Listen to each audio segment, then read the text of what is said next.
And now we're going to talk about something else that happens in the spring. All the birds come back, and I know that many of you have already seen them and heard them outside, and our kindergartners have been watching them outside the window, and the other day we saw a robin on the bird feeder. Here's a robin, and this is what he sounds like.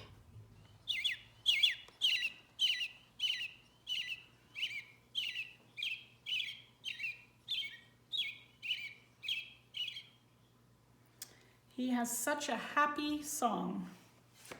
And the other birds we've been watching and seeing lots of are these chickadees.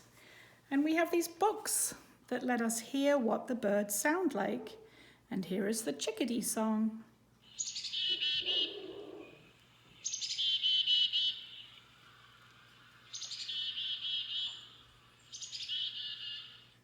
He's saying chickadee-dee-dee, chickadee-dee-dee. Let's listen to it again. He's saying his name.